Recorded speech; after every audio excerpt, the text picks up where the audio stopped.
Mətbəxdəsənsə, mən özümdən götürürəm. Siz dediniz, indi mənim ağlıma gəldi. Mən misal üçün mətbəxdəyəm, bilirəm ki, 2 saatlıq burada işim var da, hə. 2 saatlıq işimi burada görmək üçün mütləq şəkildə YouTube-da böyük bir video axtarıram. Ya böyük bir video, ya böyük misal üçün 2 saatlıq musiqi axtarıram. Yəni uzun saatlıq, hətta kino da axtarıram. Hətta kino da axtarıram orada ki, hansı ki bu məni bu 2 saatımı tam təmin etsin. Amma ki, həqiqətən yolda da olanda tez, indi bu dəqiqə bizə nə bilim hansısa yerə axtarmaq lazımdırsa, indi bu dəqiqə bir neçə yerdən onu axtarsan.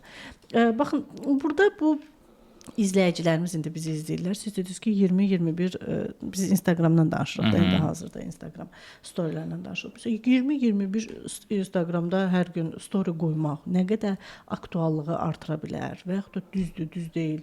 Misal üçün, adətən bir video 2 reels qoyulur, bir video 3 reels qoyulur. Yəni, bu reelslə videonun qoyulmasında nə kimi belə yardımcı olur ki, az qoyaq, yoxsa çox qoyaq? Çalışmaq lazımdır ki, burada yenə də məsələn bunu çox adam bizdə qəbul etmirlər. Deyir ki, biz zavod kimi hər gün reels paylaşmalı. Mən onun əleyhinəyəm.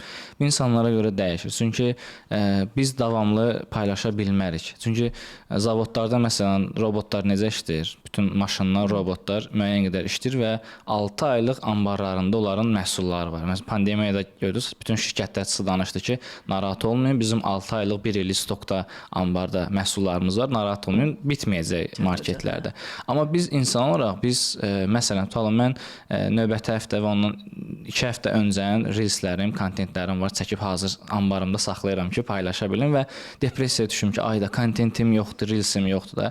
Amma bunu hər kəs edə bilər, xeyr. Çünki elə adam var, işləyir, ikinci iş kimi Instagramda paylaşmır və yaxud digər sosial şəbəkədə. Burada artıq biz planlı etməliyik. Tutalım, həftədə indi Instagramın o quran Mossarədir ki, minimum 3 reels olmalıdır.